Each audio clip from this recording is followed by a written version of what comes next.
Today I'm going to share how to make this beautiful, romantic, bit shabby chic French farmhouse vibes decor piece shadow box, which is absolutely trash to treasure project, no spend decor or a decor DIY on a budget. I hope you will enjoy it.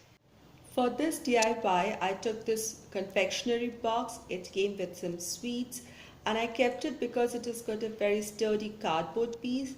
Plus, the inside lining is that of a white thin cardstock paper which has been folded, and thus this gives a thick frame-like structure which would be perfect to make it use like a shadow box or a shelf. So it's going to be a great trash to treasure project. So the first thing, I'm going to take this old textbook paper with yellowed out pages, no more in use.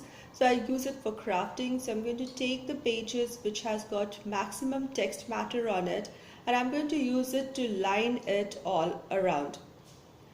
So I'm going to tear these pages and just glue it onto the edges of these sides inside of this box. On second thought, because the cardboard is uniformly dark brown in color on all sides and would stand out at a good contrast on my walls, I'm going to just line the inside piece with the paper. So I'm just adding some glue and covering it so that it covers all nooks and corners of this paper, fold it and even layer it inside, put a layer of one sheet at the base of this frame, and then once it's all covered with the textbook paper, old paper, I'm going to insert this into the box back again.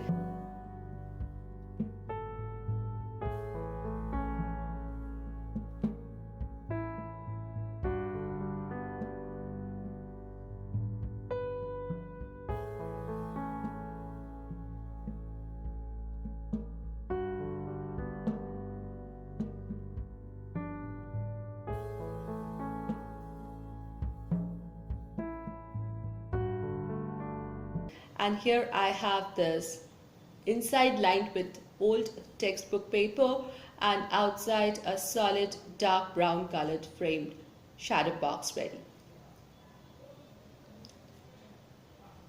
Next, I'm going to use some watercolors, dilute it with water and color it.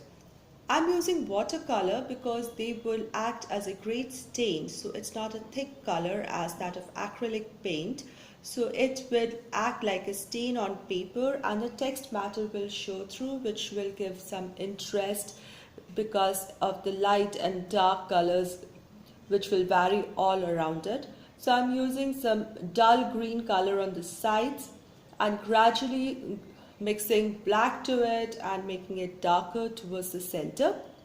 So it's wet on wet technique. So people who do watercolor would know that when you use wet to wet technique, you use flat brush and wet the whole surface with your diluted color so that the next colors that you add blend in so well.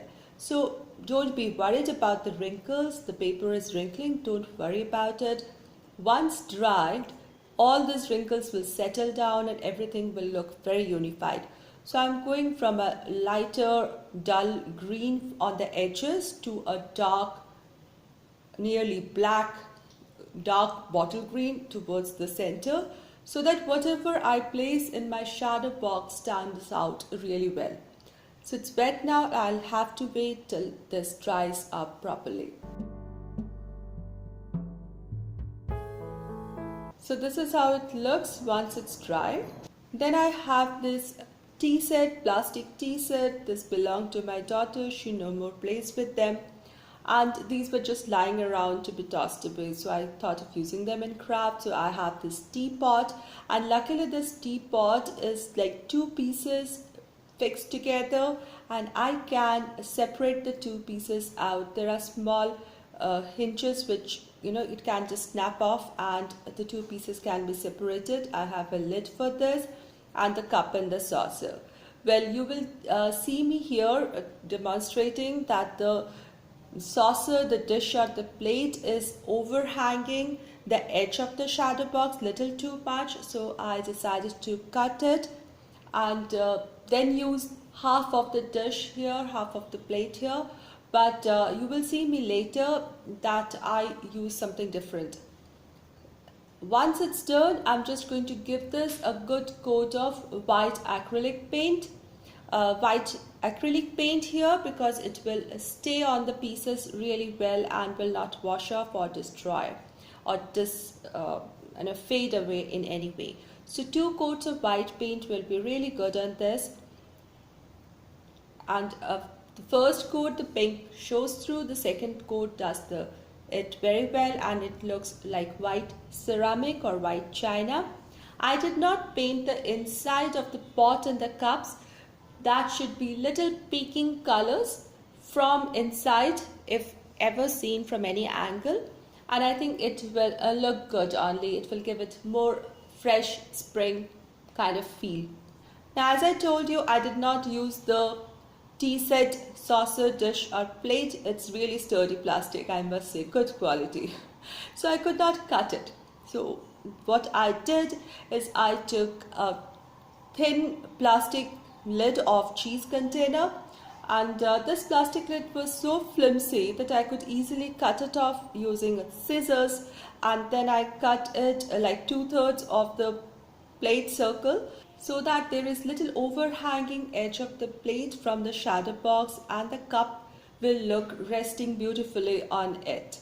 And because it's in white color, so it saves me the trouble of painting it.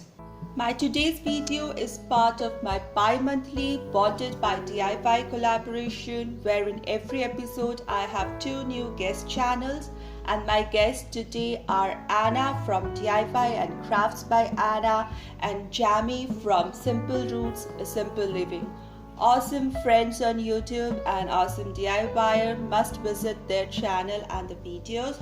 So after you have watched my video, please make sure to go to my description box where you will find link to their videos and will be able to enjoy their unique style of DIY and crafting.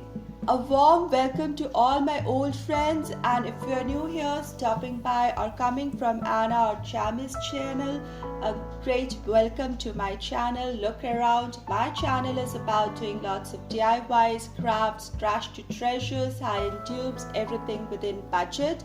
And if you love such content, please consider subscribing by hitting the red subscribe button given below, and do hit the notification bell with the ringing tone so that you're notified each time I post my videos. Next, I added some strong adhesive at the base of the teapot, near the handle and on the under thin surfaces, and I fixed it on the top left corner of my shadow box or display box so that it looks like it's pouring down the contents. Then I added some glue at the bottom part of the lid and attached it on the top right corner opposite the teapot, a little away from the margin. Then I added glue to the dish or the saucer plate and I fixed it in the center in the bottom part, and then I attached the cup. So these are aligned such as the teapot is pouring into the liquid or the tea into the cup, and all this white teapot and cup, saucers, lids, everything looks very much like ceramic and has got this beautiful farmhouse vibes about it. Next thing, I added some double-sided tape onto a little piece of sponge and placed it into my cup so as to get some height, and then again I added some double-sided tape to an egg. Now this is a natural egg which I had cracked open and taken away the contents and cleaned it, washed it, dried it, and it's ready to use for crafting. I have the tapered part on the top, and I'm going to attach this egg with some double-sided tape onto the foam. The foam was there to give some height so that the egg is also seen. So it gives it that farmhouse spring Easter kind of look, will evolve slowly. I'm going to add some flowers in here. So I made this flowers and it will go inside this egg, so it will look like spring bulb blooming, or it's sprouting, and also have that Easter feel about it, and everything in white against the dark background will have that farmhouse chic look. So I'm going to show you how I made this flowers. I took a skewer and adjusted the height a little bit smaller this time. So I took a small piece of skewer, cut it, and then I took some little bit of cotton and just rolled it on the top of the skewer. One can use earbuds, but then you have to be sure how much height you want. Therefore, I chose a skewer so that I can adjust the height. So once this little tip is formed on the top, I took some crepe paper. These were parts of streamers just lying around. So I took some dark pink crepe paper, square piece, little one, about an inch square, and I wrapped it on top and secured it using a little paper tape. Because I don't very frequently do paper flower crafting, so I don't have all the essentials. So I'm just making these with what I have. Next, I took some green crepe paper and cut them into shapes of leaves. I did tapered tops and broad ends of the leaves so that I can wrap it onto the skewer.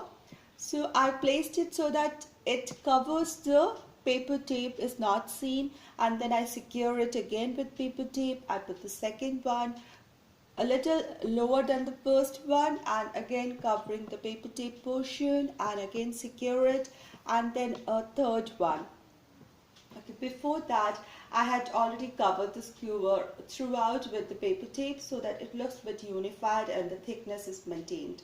So I have two of these, and I add some florist foam into the eggshell so that it can hold all these flowers that I'm going to add, and then I stick in the flowers a little in a V shape kind of thing so that both can be seen, and it's just below the spout of my teapot.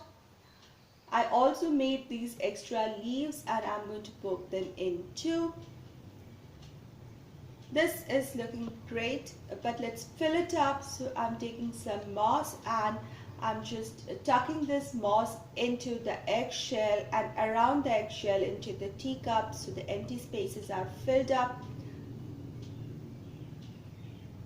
It not only fills up the empty spaces but also gives a little steadiness so nothing is wobbling anymore.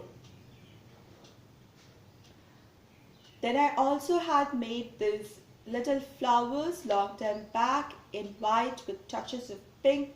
I'm just going to attach them onto the bottom portion of this shadow box, onto this shelf, as well as into the saucer plate, and then cover the empty space with some moss. And I'm going to adhere this using some glue. So I add some PVA glue and then just tuck in this moss on all the empty spaces. So it's going to look beautiful, romantic, but shabby chic kind of feel is going to evolve, and that's going to really finish the bottom part and it'll look really pretty.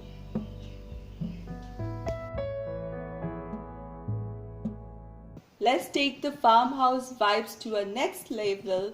I'm going to take this printout I've made out using different stamps.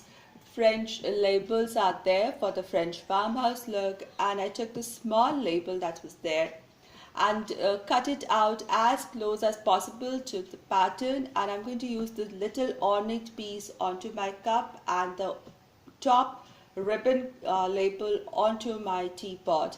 So I'm just using a little PVA glue. One can use decoupage glue and just attach it onto the surfaces using some glue on the surface as well as on the back side of the label, and then decoupage it on top of the label so that it gives it a nice shine as well as makes it very protective. I also added a little ornate design at the little below the initial ribbon label on the teapot so that it looks little complete. Once it was dry, I just dabbed the edges with little more white acrylic paint so that it merges well with the background of the teapot and the cup. Now what is the lid doing here? So I'm going to dangle a little banner on there. So it should say something. So I just took a strip of paper, a thin strip of paper, and I wrote the words in brown, and then black felt tip pen I wrote nurture. So one can write simple words, easy words. I just wanted a cursive writing. So after I wrote this, I just folded it, added some glue, stuck it together so that it becomes a little stiff, and cut it to a size that would accommodate in my shadow box. Folded it again and snipped off at a slant to get a swallowtail. Then again folded to get the center point on the top edge.